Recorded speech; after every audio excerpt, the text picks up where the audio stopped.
What's going on, guys? This is Kaishiro, welcome back. So we are back with another video. On this video, we're going to cover our usual Uncrowned Kings local metagame report that will cover tournament results and deck reviews for the past week. We have June 16 to June 23, so the last week before the concluded ban list this June 23, just yesterday, Saturday, and we now have a new ban list for the July format, but we're going to cover the decks that have topped on the week before the ban list, and this could be a good predicament for us to see which decks are still going strong on the tail end of our format, and we're going to see what concluded on our previous format on the April format. So yeah, without further ado, let's start. We have the Tagum Card Hobby Shop in Mindanao. We have first place Alfred Zamora Tenpai Dragon. So now Tenpai only have one field spell, and I wonder if they would do something like this Necro Valley on the main deck to have another slot of field spell to have the set rotation available for them. And I could think that and predict that it could happen in some way or another on the future list of Tenpai. But yeah, I think this list of Alfred is very spicy, no? Considering that he played Necro Valley and also the Ultimate Zolkin on the extra deck, which gives him access towards different synchro monsters. So yeah, very well played from Alfred Zamora. Next we have Rescue Sinful Spoil Snake Eyes. So we do have a very interesting list of the Rescues. This time with only two Bonfire and without Finsmith, no? And Finsmith is arguably the better engine for Rescues right now. And this list doesn't play that. Just the standard usual Snake Eyes and Sinful Spoils engine towards the Rescues. And it is also notable that he played Dogwood on the main deck, which can be good on combo decks, no? Most decks are going the lengths of getting heavy combos and multiple summons shenanigans in a single turn. So Dogwood could definitely bring so much value on your life points, and you could also win on time. So yeah, very distinct tech option here from Lee Mervin Muiko. Moving on, next we have Rias Toys and Hobby Shop ranking tournament. We have first place Salaman Great. So very standard Salaman Great, no, nothing too fancy. Just the addition of Barone on the extra deck, and only played 2 Signet Mining with double Forbidden Droplet. Doesn't even play Kaiser Colosseum. Maybe he is trying to uh, adjust or yeah, improvise his Salaman Great list without the Kaiser, because it is very telegraphic and very predictable that Kaiser would go into zero like what have happened yesterday in our ban list. So yeah, Salaman Great without Kaiser kinda weird, no, on paper, but I definitely think that Salaman Great could work without the Kaiser Colosseum. And next we have Manidium Kashtira or Visas Kashtira, yeah, with Manidium engine. So yeah, very combo-ish and nothing too unusual here, just the standard. Oh, it's not standard, it played Tier Elements. Wow, so he has access towards the Tier Elements with, yeah, Predaplantar Gustapelia and also the Kaleido on the extra deck. It's very unusual and can also play Arise Heart, no? Yeah, very interesting. He has side deck cards of Kashtira. That's very unusual to see from Hafiz, yeah, runner up. And next we have top 4, we have Yubel without Finsmith, just a standard Yubel with the Fiend Links and Unchained Monsters. So nothing out of extraordinary here. Just played Super Poly on the main deck, which has access towards the Starving and Mud Dragon on his extra deck. Next we have top 4 Chimera Finsmith. So very usual deck here on our format, no? The Chimera Finsmith are now gaining traction. Before Chimera was gutted out of the tier list, but now they are coming back with Finsmith, and I believe this deck is very consistent. You do have a lot of one card combos, and you have a lot of engines that meshes well together and elaborates into a very formidable board on your setup. So yeah, moving on, we have Hobby Station Headquarters ranking duel.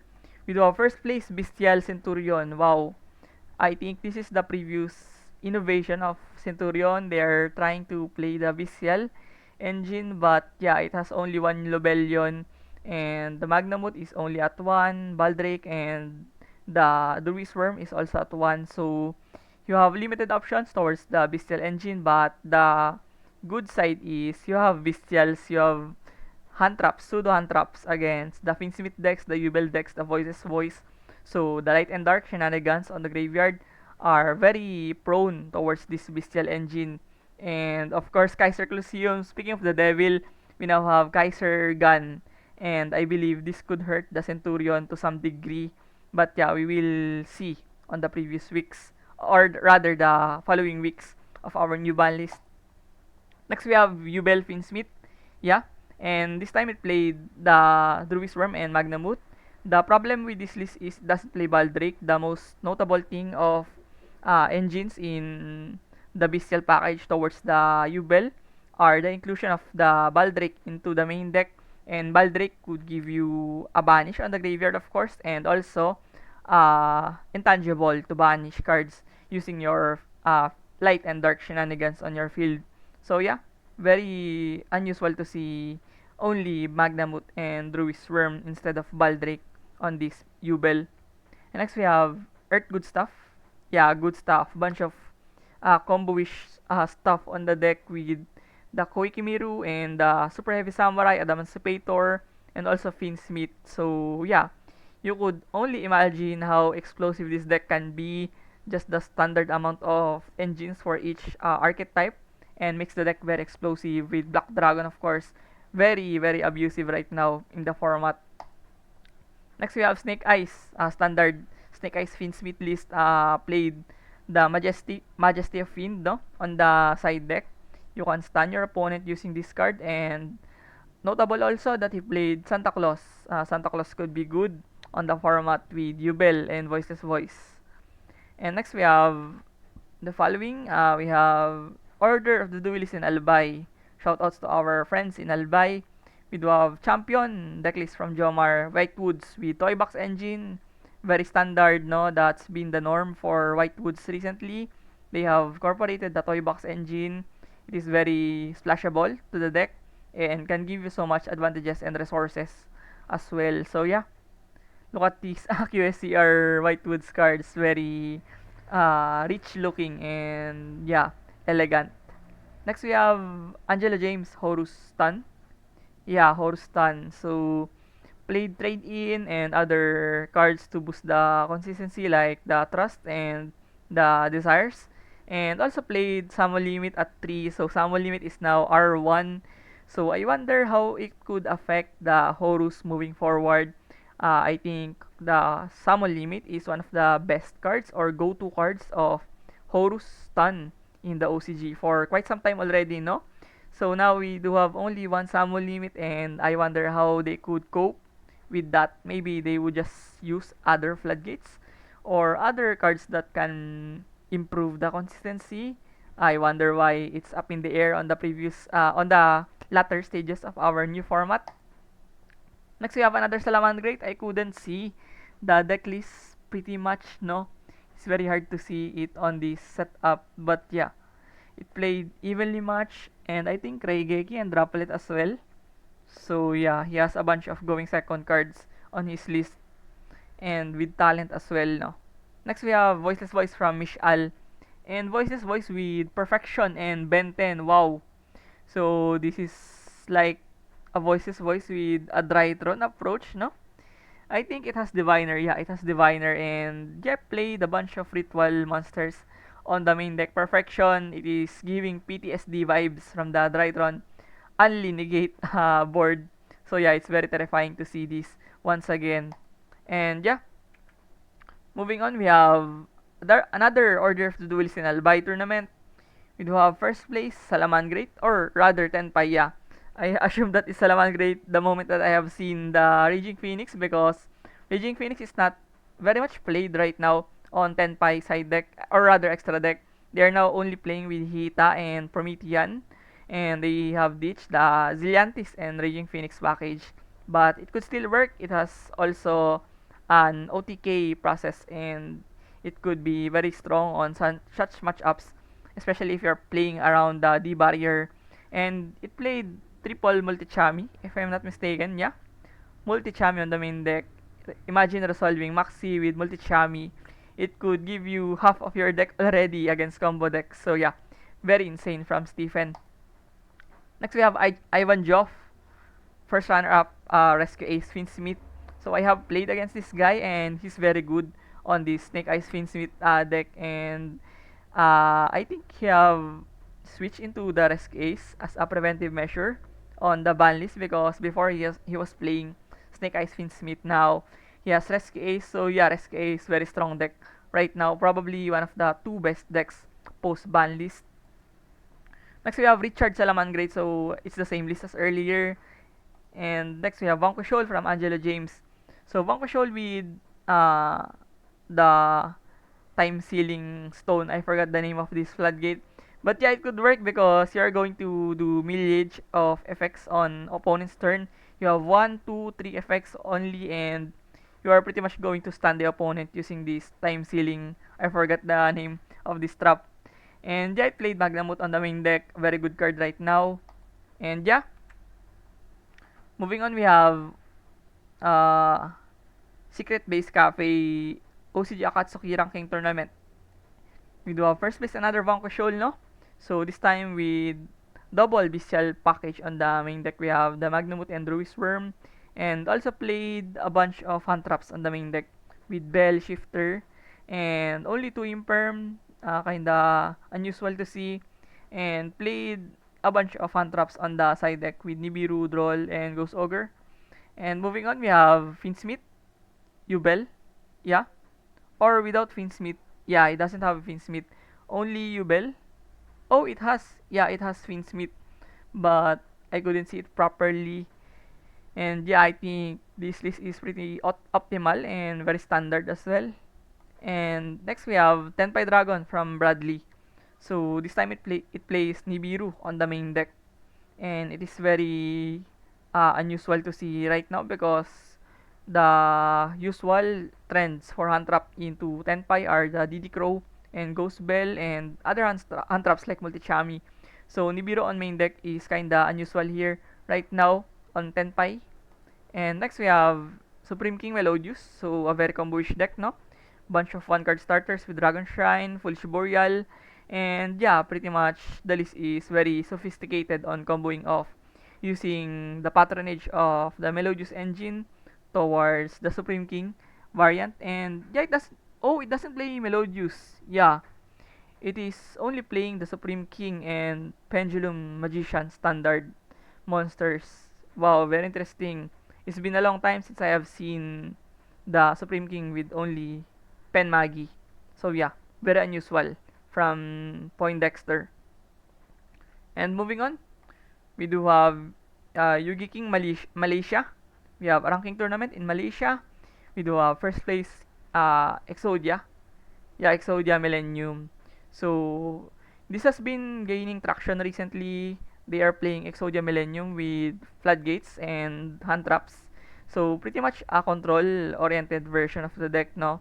And I wonder how it functions. They are sitting on floodgates like, yeah, Summon Limit, Necro Valley, and stuff like Fissure. So yeah, it's very strong going first. The only concern would be going second. I'm not really sure how you can cope on such big boards going second using this deck. Maybe you would rely on Maxi or Shifter, no? And yeah, on the likes of Nibiru on this list. Next we have Tenpai Dragon. So Tenpai Dragon, very standard looking Tenpai Dragon. Just the very standard list of Tenpai Dragon on this one Fadra, Double Dora Draco, and also played Forbidden Droplet on the main deck. Next we have another Tenpai Dragon, this time with DD Crow on the main deck. Very usual as well right now. DD Crow is very much used against Finsmith, Voiceless Voice, even Tenpai. So very effective right now. And next we have Finsmith Snake Eyes. So yeah, standard as well. It is notable that he still plays the Lyrulus rank 1, Nightingale. Could save you many times against Tenpai. And yeah, moving on, next we have the ban list, or yeah, the recently concluded ban list. So there's another video for this on my channel. You could check it out on my previous videos. But yeah, moving forward, we do have Duelo Antique. So shout outs to our friends in Visayas. So we have Sky Striker. So yeah, Sky Striker from 2018 is still doing it right now, no? So this time with board breaker centric approach of the Sky Striker build, play Droplet, Trust, Talent, Regeki, Lightning Storm, Duster on the main deck. So yeah, he hasn't relied on Rahan traps, and he is much more comfortable with this deck with a bunch of going second cards. And yeah, moving on, we have branded Bestial, yeah, of course. And 47, no, very odd for a branded deck. Usually they would go into 60 with grass and sometimes with 40, very rigid, strict 40 branded, but it is 47 this time.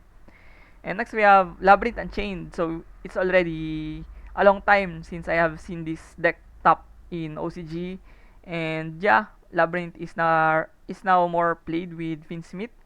So Unchained is seeing less and less interactions towards the main deck of Labyrinth. And yeah, moving on, we do have Evo Community ranking tournament. We do have first place Snake Eyes, pure, no? Pure Snake Eyes. So he played Forbidden Calice on the main deck. Very interesting. He didn't play Imperm. So he felt like Calice is much more versatile, no? Because you could use this card as a chain and very free to use as well. You don't have any sort of restrictions. Unlike Imperm, you need to set it. You need to have an empty board. So yeah, Calice could be very distinct and a game changer here. And next we have Horus, Naturia. So yeah, standard as well. Nothing too fancy here. Next we have Albastan. Oh, it is the modern anti-meta. This is probably the most played anti-meta right now. Played with Pachi, Jogen, and Ecclesia, which can search you the punishment, and also Nadir dumping off the Garura, which lets you have draw one, and you're going to have Ecclesia and punishment. So it's like plus 3 on a single card, no? Very immense value for such a very slow deck like anti-meta. Next we have Scareclaw. Wow, Scareclaw. Imagine Scareclaw, no? Pure, no? Without the visas or anything crazy like Manadium. So pure Scareclaw control. Played Eclipse on the main deck, which can be good as well, considering that you are a link-based deck, no? And yeah, moving on, we do have Duel Bacolod, Wolf Spider Cafe Pad. We have first place, Voiceless Voice. Standard build, no? Only included the main deck and extra deck, rather. It still plays Hita, which could be started with an Almirage, no? Going into the lengths of having a fire on your board, so you could easily go into Hita and revive the Fire Nation right now, of course. SKAs and Snake Eyes, Fire King. We are getting tired of these decks on our format right now, and it's very hassle to see they are still going to live on another ban list this coming July. Next we have, wow, Grand Maju stun, Maju control rather. So yeah, very intricate build from, I assume, Jan Alfred Go. Yeah, he's been very successful with Maju control recently. Before he was playing Fiend Link and Unchained. Now he is sticking with Maju control, and he keeps on tapping tournaments on Bacolod using this Maju control. And I would think that and assume that he's having fun with this build. And yeah, very intricate looking list here from Jan Alfred Go. Next we have Evil Twin Finsmith. Yeah, Evil Twin Finsmith, very good build right now for Fins, or rather Evil Twin. So you could buff your tactical try deck of the I kept on saying Finsmith because of course Live Twin are also Fiend. So yeah, you could buy the tactical try of Live Twin, Evil Twin, and you're going to buy Finsmith and make it more powerful. And yeah, it played Coriphoton, which is searchable with the Finsmith engine. And yeah, moving on, we have Manadium. Yeah, Manadium Visas. So 43 card, quite extensive build, but it opted to play the Azure statue, the Angel statue in the main deck, so he could potentially uh, use the Hare Rabbit, the Illusionist Rabbit, on his extra deck, so he could gain another interruption with the form of negate summon using this Angel Statue.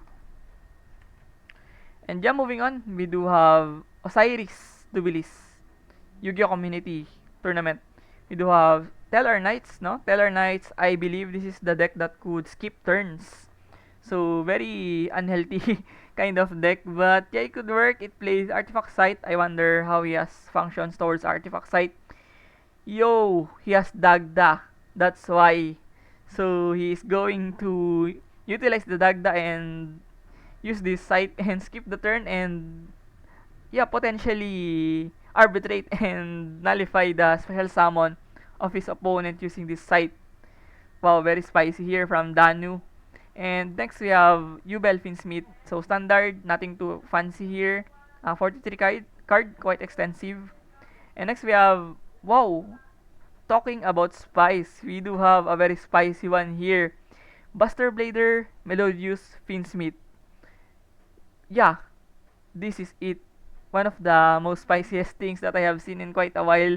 So yeah, maybe he could, yeah, potentially link climb into Wealth and go into the Close Sky and start with the Finsmith line, no?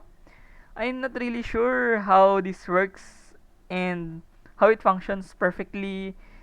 I think it has lines that I'm not really fond of. And I have used Buster Blader as well on my Dragon Maid and Tenpai deck. And yeah, I believe this is one of the best ways to utilize the Buster Blader right now. Paired with Melodious and Finsmith, two of the most absurd engines in the game currently. So yeah, very strong mesh as well together on this build of Buster Blader. Next we have Voiceless Voice with Bestials, no? Bestials on Voiceless Voice, kinda erratic to see because you're going to play a lot of bricks, but you could also potentially use your levels of your Bestials towards your, yeah, the ritual summons, no? So Bestials for Voiceless Voice adds extra ceiling and resiliency towards the Voiceless, but it adds bricks on the deck. And yeah, moving on, it's already raining, and we have KGS Card Shop Tournament. We have Dino here. So scrap Dino with Litos Gym and yeah, with the Transcend Drake. And very standard build of Dino. Played double Barone? Yeah, double Barone. If I'm not mistaken. So I wonder if the second Barone comes up, no? On the mid game or late game. Yeah, very unusual seeing the second copy of Barone. Next, I believe this is the last deck on our report. We do have another KGS Card Shop Tournament. We do have Tachyon. Yeah, the recently hit Catapult Turtle into the Tachyon. So now they have a bit of kinda inconsistency problem with the FTK shenanigans with Catapult Turtle Gun. They cannot be able to tribute the Numeron Dragon, burning for 8k damage. That's very ridiculous considering that you could easily make the Numeron Dragon with 16k attack on this build. And it's very easy to use and searchable as well. Very cancerous and toxic kind of game, but it could work. Of course, it works all the time. And yeah, it played a bunch of engines. Yeah, engines on the side deck with Millennium and Horus inclusion. And it could potentially make rank 8s easier for this deck. But yeah, I don't really see how Tachyon would abuse the FTK. Moving forward without the Catapult Turtle, they are now much more seems fair than ever. So yeah, it sums up our Uncrowned Kings Local Metagame Report video. So if you have time, you could visit our page in Facebook to drop a like and follow this page. And if you have enjoyed or this video is helpful for you, please consider subscribing in my YouTube channel. It definitely motivates me a lot. So thank you for watching. See you on the next one. Peace.